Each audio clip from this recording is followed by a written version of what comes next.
오늘은 우리가 이어서 보던 사도행전을 잠깐 멈추고 시편을 보려고 합니다. 화원교회의 어려운 일을 위해서 지금 이제 위원회가 활동을 하고 있습니다. 그래서 이웃교회인 목사인 제가 수요일에 화원교회에 가고 있지요. 그래서 화원교회에서 먼저 살펴본 시이기도 한데요. 오전에 시편 13편을 보고 오후에는 시편 25편을 보도록 하겠습니다. 한 몇 주 정도는 우리가 잠깐 사도행전과 레위기 멈춰두고 시편이나 다른 필요한 말씀들 같이 보려고 합니다. 자, 시편 13편과 누가복음 22장 31절부터 34절을 제가 우리 개역 한글판 본문으로 읽고 같이 살펴보도록 하겠습니다. 먼저 시편 13편입니다.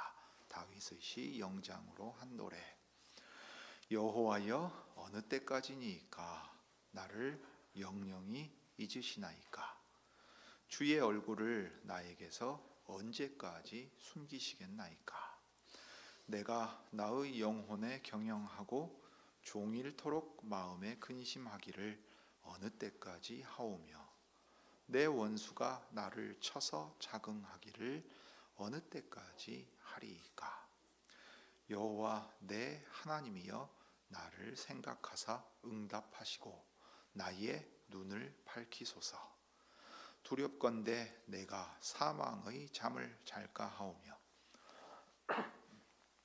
두렵건대 나의 원수가 이르기를 내가 저를 이기었다 할까 하오며, 내가 요동될 때에 나의 대적들이 기뻐할까 하나이다.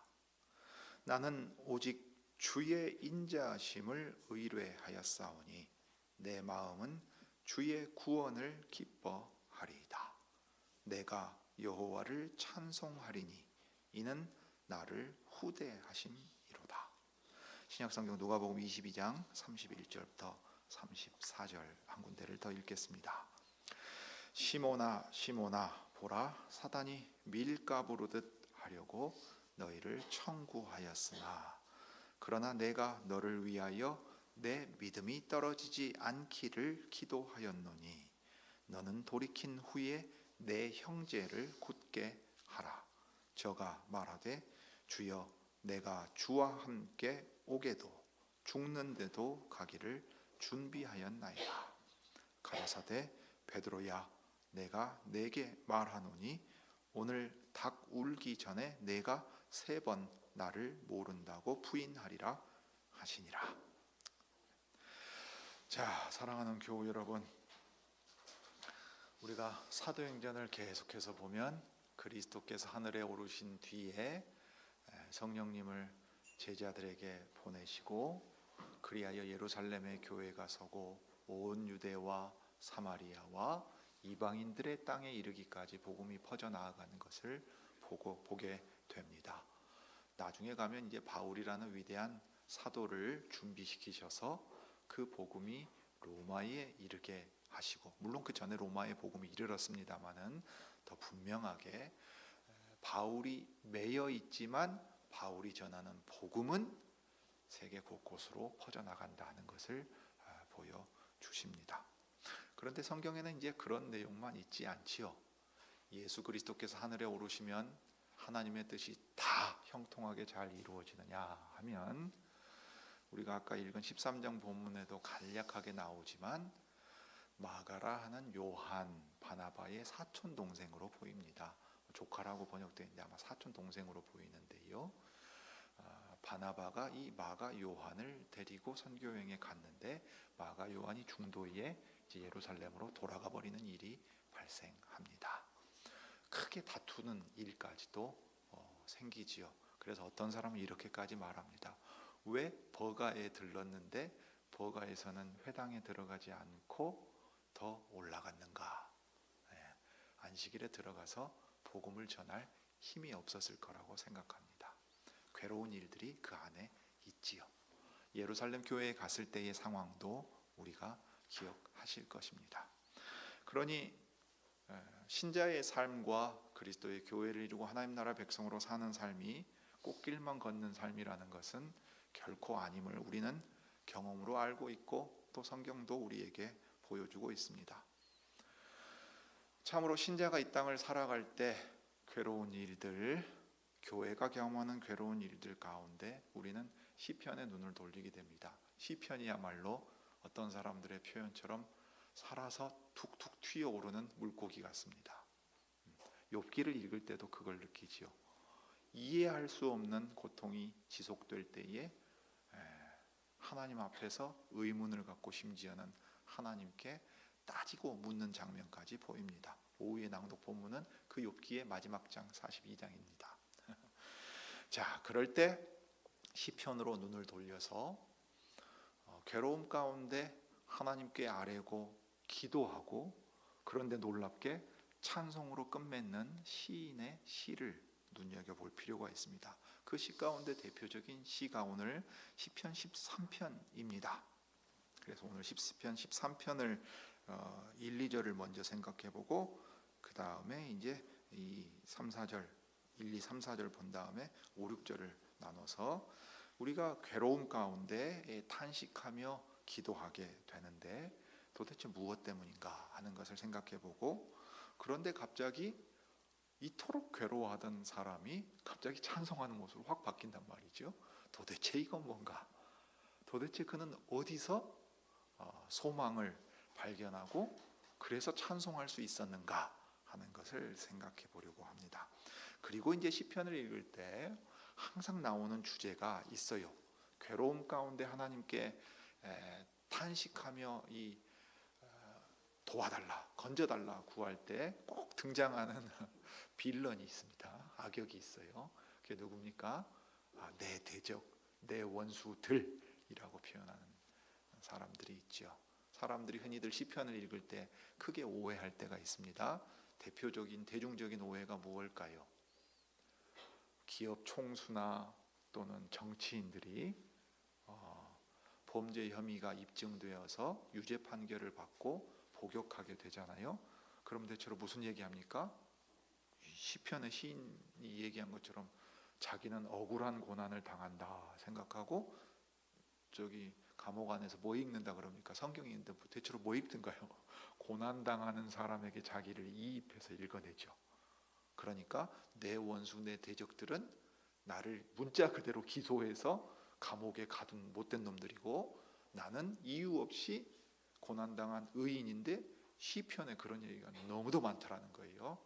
그래서 감옥에 나올 때쯤이면 성경을 옆구리에 딱 끼고 내가 성경을 감옥에서 읽었습니다. 내가 이렇게 억울하게 고난당했는데 하나님께서 나를 변호해 주실 겁니다. 세상의 법정은 나를 유죄를 때렸어도 하나님은 내가 죄 없다는 걸 인정해 줄 겁니다 라고 말해요. 자, 그러면 우리는 시편을 읽을 때 보통 어떻게 생각해요? 고난 가운데 있을 때 나를 괴롭게 만드는 사람이 있어요? 그 사람이 내 원수라고 쉽게 딱 단정합니다. 그러면 진짜로 그러한가 하는 것을 우리가 생각해 볼 필요가 있어요. 이 고난당하는 시인의 탄원시야말로 오해되고 악용되고 있기도 하기 때문입니다. 그래서 우리가 누가복음 22장의 본문을 한 군데를 더 보겠습니다. 자, 시편이 얼마나 괴로움 가운데 외치고 있는가. 어쩌면 이 시인이야말로 점잖게 예배드리고 있는 우리의 모습보다 우리의 신앙의 현실을 더 잘 보여주는 사람일지도 모릅니다. 1절에 여호와여 어느 때까지입니까? 라고 외칩니다. 우리가 이 구절을 보면요, 언제까지 이 고통이 계속되어야 합니까? 하고 4번을 말합니다. 여러분 4번을 말해요. 언제까지입니까? 얼마나 더, 우리로 치면 얼마나 더 일해야 합니까? 얼마나 더 일해야 합니까? 하고 4번을 말해요. 어느 때까지입니까? 언제까지입니까? 어느 때까지입니까? 언제까지입니까? 무슨 뜻입니까? 이 시인은 믿음이 없는 사람이 아닙니다. 여호와의 이름을 아는 하나님의 백성입니다. 그는 믿음이 있는 사람이고 그 믿음으로 살려고 하는 사람입니다. 그런데 놀랍게도 이 믿음으로 살아가기 때문에 살아가고 있을 때 당하는 어려움이 있습니다. 특별히 여기 나의 원수가 언급되고 있지요. 그렇지만 이 고통이 무엇인지, 이 괴로움의 근원이 무엇인지는 우리가 다 알 수 없습니다. 그냥 그가 너무도 고통스럽고 괴로워서 하나님 앞에 그저 탄식할 수밖에 없다. 이 탄식도 그냥 하나님 언제까지입니까? 라고 묻는 것밖에 할 수 없음을 보게 됩니다. 히브리서에 기록된 내용대로 그러하죠. 여러분, 사람이 정말로 낙심하면 기도할 수 있습니까? 여러분, 흔히 우리가 이제 위로한다고 하면서 이런 얘기를 쉽게 던지기 쉽죠. 괴로움 당하는 이에게 기도하세요. 주님이 다 해결해 주실 겁니다. 라고 말하는데 그걸 몰라서 주저앉아 있는 게 아니죠. 기도할 수조차 없을 만큼 그는 괴로운 겁니다. 하나님 앞에 이 말밖에 할 수가 없어요. 버텼습니다. 믿음이 없는 게 아니에요. 믿음으로 인내했어요. 그런데 감당할 수 없을 만큼의 괴로움이 계속되고 있는 겁니다. 여러분, 오늘 너무도 반가운 얼굴이 와 있어요. 내가 보고 깜짝 놀랐는데 반가운 우리 군에 입대한 형제가 지금 와 있어요. 이렇게 빨리 볼 줄 몰랐는데 와 있습니다. 자, 여러분, 남자분들 생각해 보십시오. 군생활 어떻게 버텼습니까? 어떤 분은 36개월을 했을 거고 어떤 분은 뭐 20 몇 개월 했었을 거고 지금은 18개월이라고 옛날에 길게 하신 분들은 아이 그거 뭐 옛날에 비하면 아무것도 아니라 이렇게 말하기도 하실 거예요. 지금 아마 청년들 핸드폰을 보면 분명히 D- 며칠 적혀 있을 겁니다. 청년들이 그 군생활 어떻게 감당할 수 있습니까? PX에서 사 먹는 맛있는 뭐 간식으로요? 군대 밥이 맛있어서요? 좋은 사람들을 만나 친교하는 즐거움이요? 아닙니다. 며칠 뒤면 끝난지 알고 있기 때문에 버티는 겁니다. 혼인한 사람은 D+ 며칠이지만 군인들, 괴로운 사람들은 그것이 언제 끝날지를 들어간 날부터 손에 꼽습니다. D- 며칠 나옵니다. 훈련소에 입소하는 그 순간부터 자기가 며칠 뒤에 이 소집에서 해제되게 되는지 전역하게 되는지를 셉니다. 그런데 말입니다. 이 작은 일에 있어서도 우리는 이것이 끝나기 때문에 버틸 수 있습니다. 그런데 감당할 수 없는 괴로움이 끝모를 괴로움이라면 언제까지 지속될지 알 수 없다면 우리는 어떤 마음이 들까요? 여러분, 인내할 수 있겠습니까? 안 됩니다. 히브리서에서도 그 사람들이 나옵니다. 믿음의 용사들이었어요. 직장도 포기하고 집도 포기하고 살던 데도 떠나서 마치 16세기에도 그러했던 것처럼 그들은 믿음의 싸움을 싸웠습니다. 인내했습니다. 그런데 언제 흔들렸을까요? 그 끝이 안 보이니까요. 끝이 안 보여서 흔들렸습니다. 오늘 이 계속되는 괴로움 앞에서 4번이나 거듭 말할 수밖에 없는 내용. 주님, 제가 믿음으로 살아가려고 애썼습니다.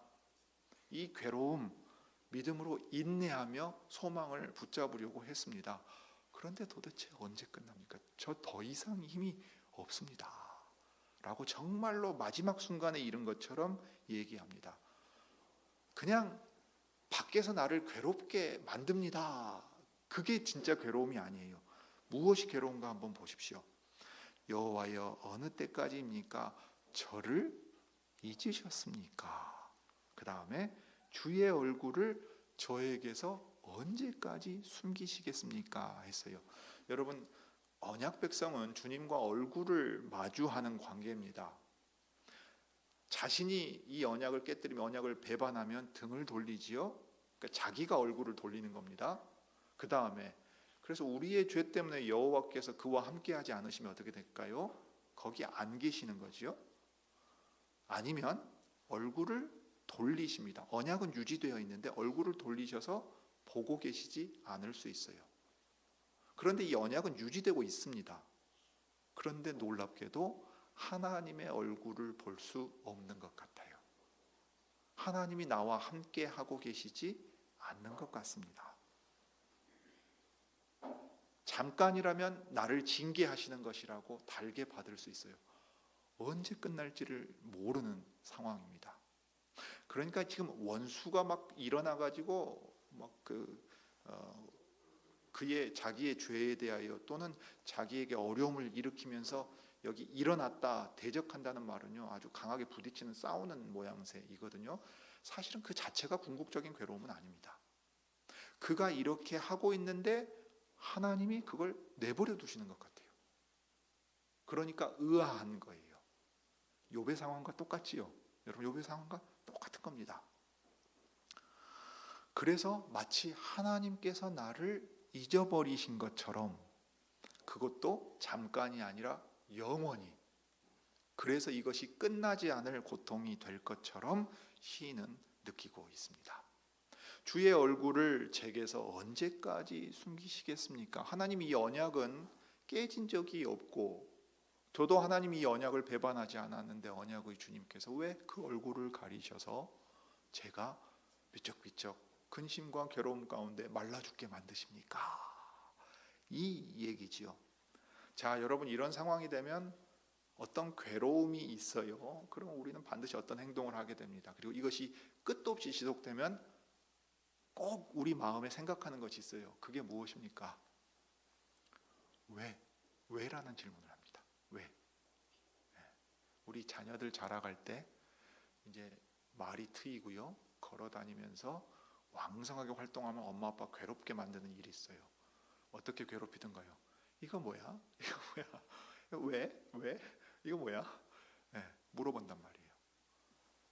사람은 어떤 이유를 납득해야 돼요. 그래야 받아들여요.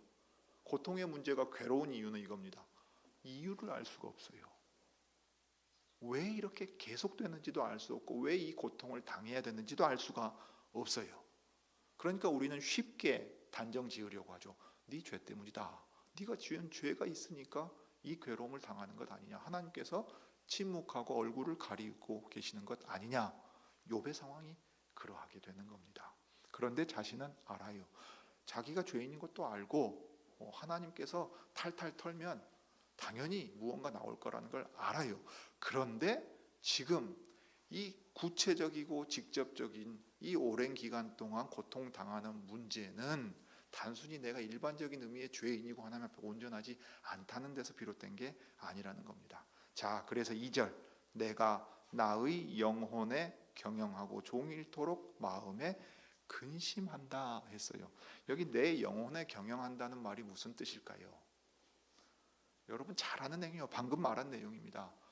어려운 일이 계속되고 끝이 없을 것처럼 보일 때 우리는 질문의 지옥에 빠져듭니다. 질문의 지옥에 빠져들죠. 왜 나한테 이런 일이? 언제까지? 하나님 왜? 내가 뭘 잘못했나? 이 생각에 빠져들어요. 지금 내 속으로 근심하면서 무슨 문제 때문인가 하고 자기를 살펴요. 자기를 살피고 이유와 원인을 찾고자 애를 씁니다. 잠을 잘 수가 없지 않겠어요, 여러분? 이 괴로움이 끝모를 괴로움이 계속되는데 잠잘 수 있는 사람이 누가 있습니까? 그러니까 문자 그대로 잠을 자지 못하고 밤에 깨어 있고 눈물로 침상을 쉬고 삐죽삐죽 말라가고 눈물이 자기 양식이 되었다고 시인이 노래하는 그런 상황들이 되겠죠. 그러니까 이 근심이라는 게 사람을 병들게 만들어서 아주 죽음에 이르게 할 만큼의 큰 고통인데 종일토록 근심하고 있어요. 그런데 그 모습을 보면서 내 원수가 대적하여 일어납니다. 뭐라고 말하고 일어납니까? 실은 욥의 친구들이 욥의 친구인데 위로하러 온 사람들인데 나중에 욥을 향하여 네가 죄가 있으니까 이런 일을 겪는 것 아니냐고 들고 일어나는 것과 똑같은 얘기입니다. 스스로를 높여요. 그거 봐라.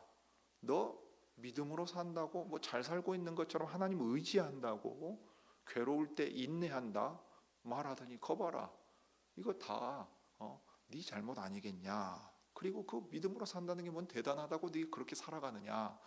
기껏 해봐야 이 괴로운 일조차도 벗어나지 못하고 있지 않느냐 하고서는 봐라 내 말 맞지? 그러고서는 옆에서 이 원수 노릇하는 사람들이 자기 말이 맞다고 스스로를 높이고 있다는 말이에요. 시인의 괴로움이 더 배가 되고 있지요. 나의 괴로움만으로도 감당하기가 어려운데 나의 괴로움을 틈타서 하나님을 조롱하고 하나님의 백성을 조롱하는 사람이 있는 것이 너무도 괴로워서 견딜 수가 없어요. 그러니까 자기 백성의 하나님, 내 언약의 주님께 지금 언제까지입니까? 라고 말하는 거예요.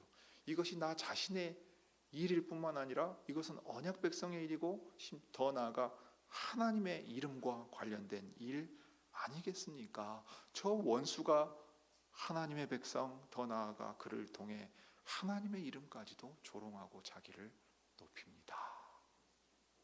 사실 우리 이런 거 많이 알거든요. 믿지 않는 가족이나 친지들, 제일 가까이 있는 사람들이 신자의 그 고통 가운데 있을 때 괴롭게 만들 때가 있죠. 너는 뭐 했다고 교회 다니면서 그렇게 뭐 밥이 나오냐 쌀이 나오냐 뭐 달라진 것도 없고 너 나보다도 더 괴롭게 사는데 왜 그러고 사냐, 왜 이렇게 답답하게 사냐, 야 나처럼 돈도 모으고 실속 있게 살아, 그거 너처럼 그렇게 살면 안 돼 생각해서 하는 말이겠지요. 그런데 하나님을 믿는다는 믿음은 아무런 능력이 없는 것 같고 하나님이 어디 계시느냐고 도리어 말하고 네 눈 앞에 보이는 힘을 쫓아가라고 말하는 모양새가 됩니다. 그래서 이 큰 괴로움 가운데 시인은 두려움이 듭니다. 그러니까 이 괴로움 자체를 없애달라는 기도보다도 어떻게 마음이 움직이고 있는가에 주목할 필요가 있어요. 여호와 내 하나님이여 나를 생각하사 응답해 주십시오. 나를 기억해 달라는 얘기죠. 그 다음에 내 기도를 들어달라는 얘기입니다. 신명기 4장에서 모세가 하나님의 언약 백성이 다른 모든 나라들 백성들과 다른 걸로 예를 든 게 두 가지가 대표적으로 나옵니다. 그게 뭐냐면 첫째는 자기 백성이 그 신의 이름을 부를 때, 그러니까 기도할 때에 이처럼 즉각적으로 가까이 한 나라가 어디 있느냐 하는 거예요.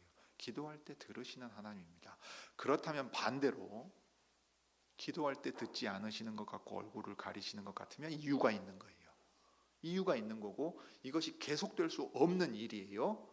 실은 그 때문에 어떤 의미에서 시인은 믿음이 있기 때문에 신학적으로 고민하고 있고 또 그 일 때문에 이 기도를 드리고 있는 거예요. 나를 생각하사 응답하십시오. 기억해 주십시오. 기도를 들으사 대답해 주십시오. 그 다음에 무엇보다 저의 눈을 밝혀 주십시오 라고 말합니다. 왜냐하면 제게 큰 두려움이 있기 때문입니다 라고 말해요. 두렵건대 하면서 두 가지가 나오죠. 첫째입니다. 제가 사망의 잠에 빠져들까 합니다. 눈을 열어달라는 게 지금 무슨 뜻이에요? 사망의 잠에 빠져들지 않게 지켜주십시오. 그리고 눈을 열어서 하나님이 내 앞에 계시다는 것과 내 기도를 들으셨다는 것을 보여주십시오 라고 말해요. 두려운 겁니다. 두려운 거예요. 여기 사망의 잠을 잘까 하는 거. 우리 교회에도 이제 그 대학 수험생들이 좀 있지 않아요? 예전에 보면은 막 별별 일이 다 있었어요. 학생들 공부할 때 그런 얘기 하잖아요. 그 공부하다가 졸릴까봐 어떻게 한다 그래요? 앞에다가 뭐 두고 졸면서 이렇게 팍 찔리게 만든다 그러죠. 졸지 않고 공부하려고요. 하물며 내 영혼이 하나님께 대한 믿음이 약해져서 하나님 주신 생명 안에 있지 않고 더 나아가 산자들이 있는 이 땅에서 하나님의 백성으로 하나님의 종으로 하나님의 뜻을 행하는 그 사명을 행하는 자리에 있지 못한다면 너무도 괴로운 거예요. 그냥 죽어서 흙으로 돌아가 버린다면 이 고통이 무슨 의미인지, 나를 왜 이 땅에 두셨는지조차도 자신은 흔들릴 수밖에 없는 겁니다.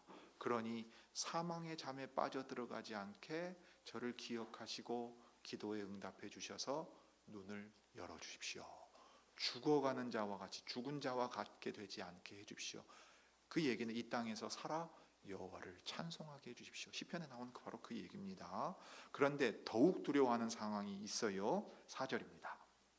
나의 원수가 이르기를 내가 저를 이기었다 할까 하오며 내가 요동될 때에 나의 대적들이 기뻐할까 하나이다.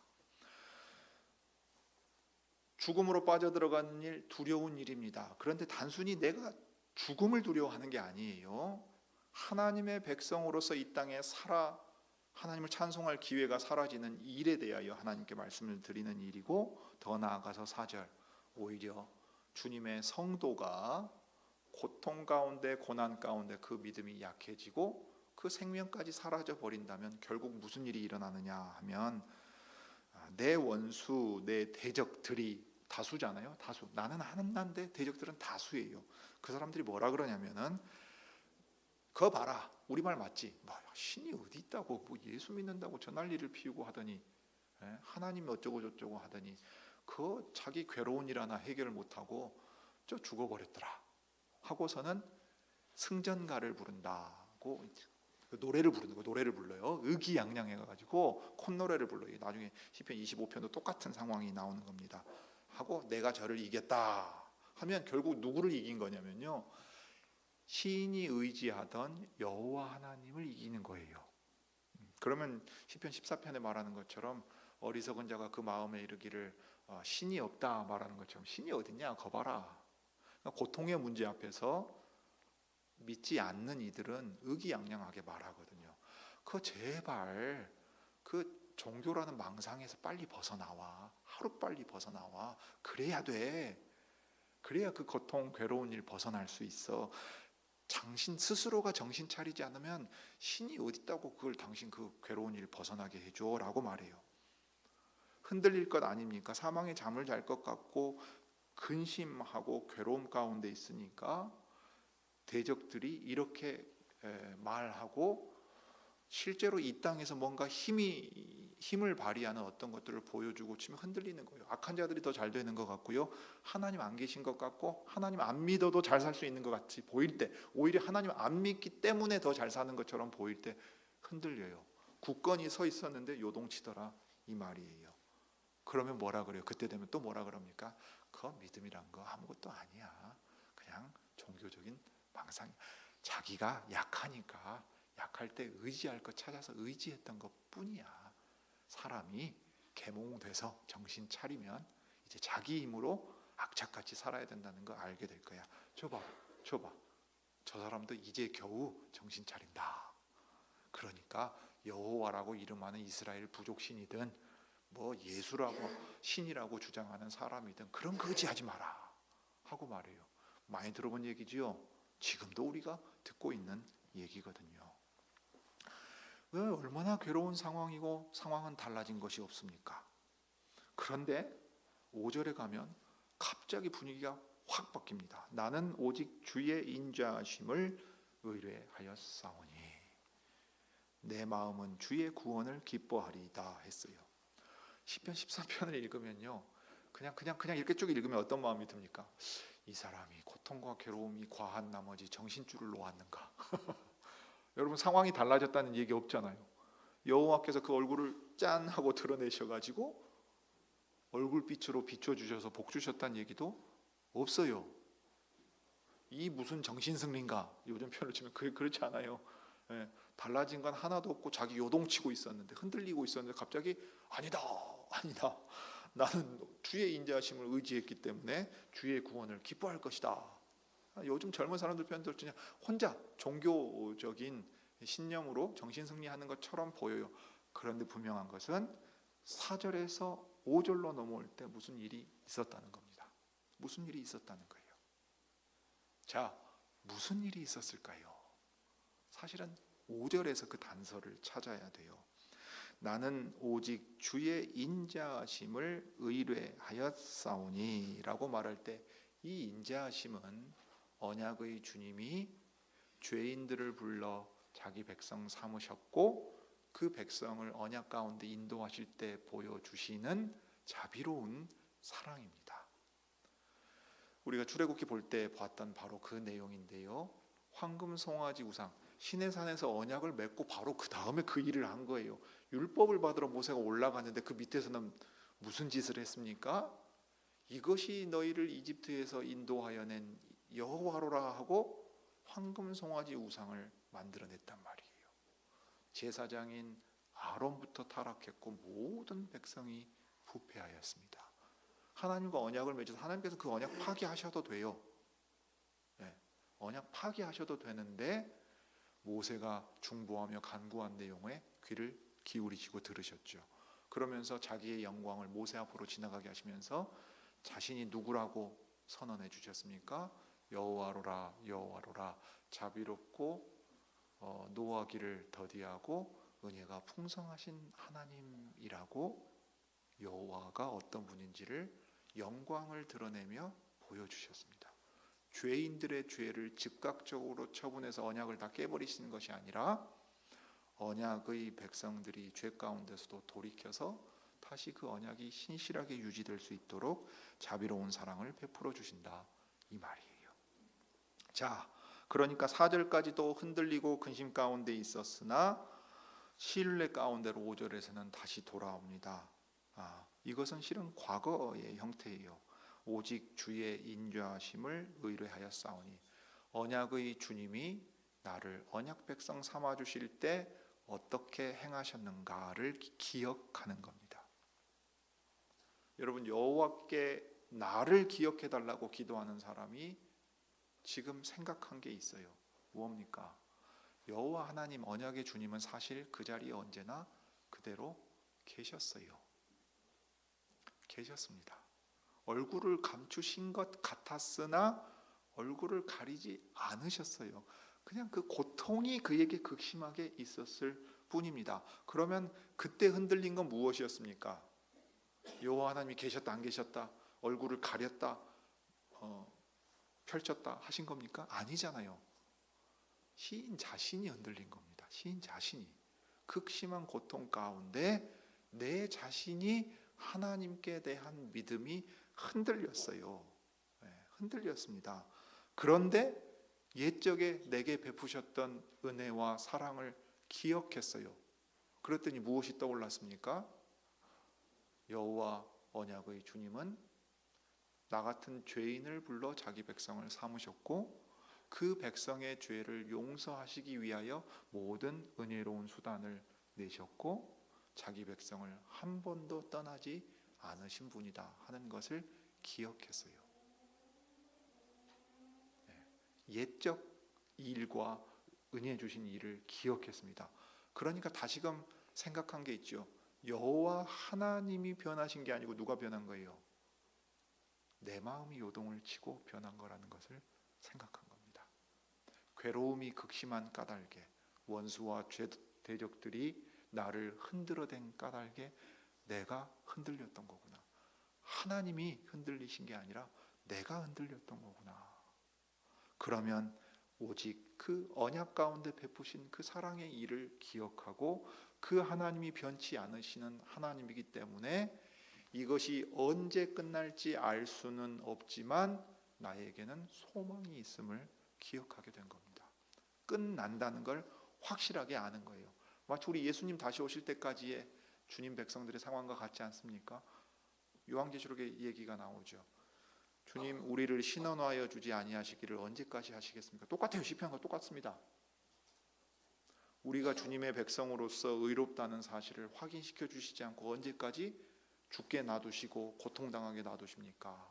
정한 때가 있어서 그 때가 차면 그 의인들을 신원하여 주신다. 빈디케이션이라고 말하는 신원해 주는 일을 하실 거란 말이에요. 그러니까 지금 이 고통은 고통대로 있어요. 그런데 분명하게 깨달은 거예요. 이거 지속되지 않는다.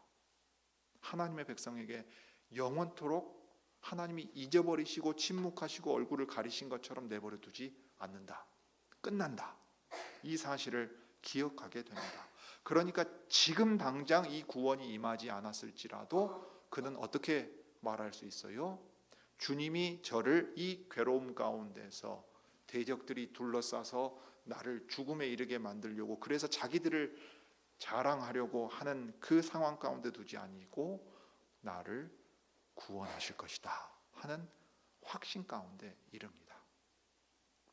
언약의 주님의 이름을 부른다는 것 자체가 그런 의미가 있어요. 그냥 신이라고 말하는 게 아닙니다. 여호와라고 자기 언약 백성에게 주신 이름을 기억할 때 그 언약이 무엇이고 언약이 어떻게 체결됐고 어떻게 유지되어 왔는가, 은혜의 일을 기억하는 겁니다. 그래서 6절에 내가 여호와를 찬송하리니, 앞으로 일어날 일이에요. 주의 구원과 찬송하게 될 일은 구원으로 말미암아 앞으로 있을 일입니다. 지금 당장 상황이 변화된 건 없어요. 바뀐 건 내 마음입니다. 괴로움을 대하는 나의 자세와 마음 가운데 내가 믿는 분이 누구신가를 다시 기억하게 된 겁니다. 그래서 여호와를 찬송하게 될 것인데, 왜냐하면 여호와께서 그 자비로운 사랑으로 여전히 나를 대하셔서 인도하실 것이기 때문이에요. 사실 여러분, 이 고통이 왜 시작되었고 언제까지 갈지는 답을 얻지 못했습니다. 얻지 못했어요. 오후에 욥기 42장을 읽어도 마찬가지일 겁니다. 하나님이 그거 설명해 주지 않으세요. 하나님이 누구신가를 말씀하십니다. 놀랍죠? 우리는 내가 납득이 돼야 돼요. 하나님한테까지도 나를 납득시켜 보라고. 왜 이 고통을 나에게 주셨냐고, 왜 이게 이토록 심하고 왜 이토록 오래도록 지속돼야 됐냐고 하나님 나에게 답을 해보라고 요구합니다. 그렇지 않으면 나는 하나님을 섬기는 일에 있어서나 모든 일에 있어서 나는 어찌할 수 없다고 마치 하나님과 거래하려고 들기 쉽습니다. 그런데 놀랍게도 하나님께서는 이미 자신이 어떤 분이신지를 언약 가운데 나타내 보이셨으니까 너희가 옛 정리를 기억하여 보고 너희에게 행한 은혜의 일을 기억해 보라 하고 말씀하시는 거예요. 고통에 대한 답 어쩌면 평생 못 얻을 수도 있습니다. 이유 왜 그렇게 됐는지, 왜 이만큼 오래도록 고통당해야 되는지 모를 수도 있어요. 그러나 시간이 지나고 지날수록 이 믿음 안에서 흔들리지 아니하면 깨닫고 배우는 것들이 있을 겁니다. 이 일로 말미암아 연단을 받게 되고 인내 가운데 소망에 이르게 되기 때문입니다. 이것이 그저 정신승리이지 않은 까닭은 하나님이 살아계시고 자기 언약 백성과 함께 하시고 지금도 고통당하는 이들이 기도할 때 찾아가시기 때문이에요. 여러분, 출애굽기 2장 이하에 보면 3장 4장에 모세를 부르실 때 2장에 보면 무슨 얘기가 나오니까 이스라엘 백성이 고통 가운데 부르짖을 때 하늘에서 그 부르짖음을 들으시고 그들을 찾아가시는 분입니다. 여호와는 그런 분이에요. 그러니까 우리의 고통이 너무도 오래 될 수 있습니다. 이건 개인의 일일 수도 있어요. 주님의 교회의 일일 수도 있습니다. 특별히 이게 언약 백성이 기도하는 내용이기 때문에 그러한데요. 그때 우리는 답을 다 얻지 못할 수도 있어요. 실은 못 얻어요. 못 얻는데 한 가지 확실한 사실은 이것은 영원히 지속되지 않습니다. 죽음의 잠에 빠져들게 하나님께서 내버려 두지 않으십니다. 더욱이 이 일로 말미암아 하나님의 언약 백성, 더 나아가 하나님의 이름을 조롱하려고 하는 원수와 대적들이 승리한 것처럼 보이지 않게 하나님께서는 반드시 일하십니다. 그 믿음이 우리에게 필요합니다. 그런 까닭에 이 원수와 대적들을 생각하면 우리 주님이 친히 그 원수의 정체를 밝히신 것에 주목할 필요가 있어요. 주님이 잡히시던 날 밤에 성찬을 제정하시던 상에서, 그 6월절 만찬상에서 주님이 말씀하세요. 이 상에서 나와 같이 떡을 먹고 한 그릇에 손을 넣는 자가 나를 배반할 것이다. 그러니까 제자들이, 사도들이 큰 근심에 사로잡히죠. 주여 접니까? 라고 얘기해요. 그 다음에 서로 누구야? 누가 그렇게 한단 말이야? 이런 얘기들 해요. 그러면서 이제 싸움이 나는데 그 다음에 나중에 우리 주님이 이런 말씀을 하십니다. 베드로를, 그러니까 누가 배반할 것이냐 하는 얘기가 나오니까 너희 중에 한 사람이 할 거라 하면서 이 31절부터 34절에 누가복음의 이야기가 기록되어 있는데요. 시몬아 시몬아 보라, 사단이 밀가부르듯 하려고 너희를 청구하였다. 시몬 베드로를 불러서 말씀하시는데 이제 사도들 전부를 대표하는 사람으로 얘기하는 거지요. 왜냐하면 사단이 누구를 청구했다 그랬습니까? 너희, 사실은 거기 있는 모두를요. 무슨 뜻이겠어요? 우리가 수사와 기소를 담당하는 기관이, 법집행기관이 범죄자 탈탈 터는 모습이 뭔지 알잖아요. 압수수색 가가지고 모든 거 그냥 다 가지고 와서 작은 것 하나까지 탈탈 턴다는 말이 무슨 뜻인지 알지 않습니까? 예, 사단이 너네가 어떤 녀석들인지를 다 알고 있고 너희가 이 거룩한 유월절 만찬상에 적합하지 않다는 거 알고서 주님 저런 놈들 데리고 하나님 나라 세우신다고요. 저놈들 어떤 놈들인지 저한테만 넘겨만 주십시오. 제가 탈탈탈탈 털어서 쭉정이 중에 쭉정이인 것 보여드리겠습니다. 넘겨주십시오 하는 거예요. 넘겨주십시오. 왜 저 가룟 유다 하나만 줍니까? 다 똑같은 놈들인데. 이렇게 말한단 말이에요. 그럴 때 주님이 어떻게 하십니까? 넘겨주기로 작정된 한 명 외에는 하나도 잃지 않도록 그들을 지키시는데 어떻게 지키십니까? 내 믿음이 떨어지지 않기를 기도하셨습니까? 하셨습니다. 자기는 죽어도 주님을 넘겨주는 배반자가 되지 않을 거라고 베드로가 호언장담합니다. 바로 그때 주님이 말씀하세요. 오늘 닭 울기 전에 내가 3번 나를 모른다고 부인하리라. 복음서를 보면요, 베드로가 그렇게 부인할 때 예수님하고 눈이 마주칩니다. 정말 영화의 한 장면이에요. 여기는 부인한다고 정도만 돼 있죠. 다른 복음서에서는 저주하면서 부인합니다. 그러니까 베드로와 가룟 유다의 차이가 무엇입니까? 옷도 다 남겨두고 거의 속옷만 입고 도망친 제자도 있었어요. 학자들은 그게 마가 자신일 거라고 얘기합니다. 주님의 십자가 자리 사도들 다 따라가지 못했습니다. 옆에서 지켜보거나 훔쳐보거나 배반해서 도망치거나 다 그 자리에 적합하지 않은 사람들이었다고요. 그런데 우리 주님은 여기 이 시편에서 말하는 궁극적인 원수가 누군지 들려줘요. 나를 지금 괴롭게 만드는 사람들을 내 원수 대적들이라고 하지 않습니다. 내 원수 대적들도 어둠의 세력에 사로잡혀 있고 궁극적으로 하나님의 나라의 일에 대적하는 존재가 누구냐면 여기 예수께서 제자들 가운데 친히 뽑아 사도라 부른 12 가운데 하나는 넘겨줄 것이고 나머지 11도 이 하나와 다를 바가 없으니까 다 제게 주십시오 라고 청구하고 있는 사단이에요. 사단이란 말 자체가 그런 존재입니다. 오늘날로 치면 검사 같은 존재라고요. 검사. 그러니까 내 원수 내 대적들이 둘러싸고 있고 하나님의 이름을 욕되게 하려고 할 때 이걸 궁극적으로 힘을 불어넣고 잘한다 그렇게 해야지 그렇지 라고 부추기고 있는 존재가 누구냐면 사단입니다. 여러분 그저 예를 들어서 특별히 신자들 간의 관계에서 가족 간의 관계에서나 괴로움을 당할 때 누가 나를 괴롭게 한다고 그 사람을 그냥 원수다 대적이다 이렇게 말하면 안 돼요. 궁극적으로 이 악한 자가 하나님을 믿지 아니하는 이들의 마음을 부추겨서 믿는 이들을 조롱하고 그 믿는 이들의 하나님의 이름을 욕되게 만들려고 애를 쓰고 있는 겁니다. 다시 한번 욥기 떠올려 보십시오. 사단이 욥을 청구했지요. 저한테 한번 넘겨줘 보십시오. 그럼 제가 저놈 어떤 놈인지 탈탈 털어서 보여드리겠습니다. 그런 것과 같은 겁니다.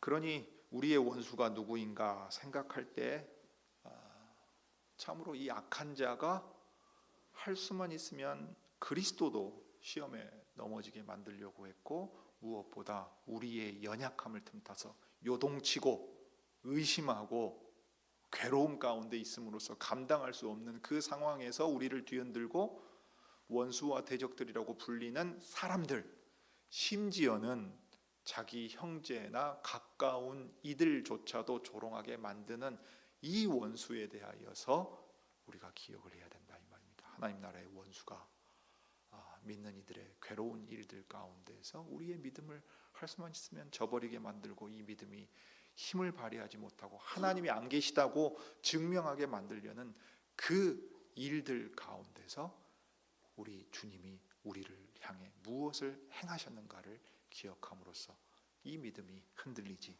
않을 수 있기를 바랍니다. 기도하겠습니다.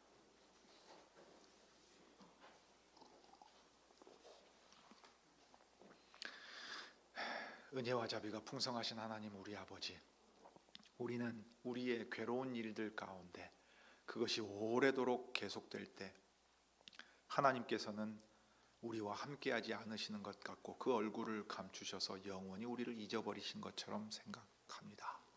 그 큰 괴로움 가운데 문자 그대로 죽을 것만 같은 두려움이 있지만 더 나아가 우리가 믿는 이들이 이 고통과 괴로움이 지속됨으로써 하나님의 능력이 나타나지 않는 모습을 볼 때 하나님 나라의 원수가 오히려 그것을 조롱하고 그리하여 믿지 아니하고 세상에 하나님의 이름을 욕되게 하려는 이들이 조롱하며 자신들이 의기양양해하는 모습에 이르게 됨을 기억하게 됩니다. 그러므로 주님, 우리로 흔들리지 않게 믿음의 연단의 과정을 거쳐 나갈 때 지켜주시고 붙들어 주옵소서. 하나님의 말씀으로 돌아갈 수 있는 힘을 주옵소서. 또한 이 소망 가운데에서 이제 연단 받아서 흔들리지 않는 굳건한 믿음을 점점 더 가져갈 수 있도록 인도해 주시기를 구합니다. 각 개인이나 교회나 교회들이 연합하여 행하는 일에 있어서 주님, 우리는 흔들릴 수밖에 없고 심지어 넘어질 수밖에 없는 존재들입니다. 그런 저희들을 불러서 거룩한 교회라 부르시고 그 거룩한 교회를 이루게 하시며 교회들이 연합하여 하나의 거룩한 교회를 나타내게 하셨사오니 우리의 연약함이 원수들의 조롱의 그 이유가 되지 아니하도록 주님 스스로 주님의 이름을 위하여 일어나시고 우리의 어려움 가운데서 우리를 지키시고 우리가 마땅히 행할 바를 보여주시기를 구합니다. 주 예수님의 이름으로 기도드립니다.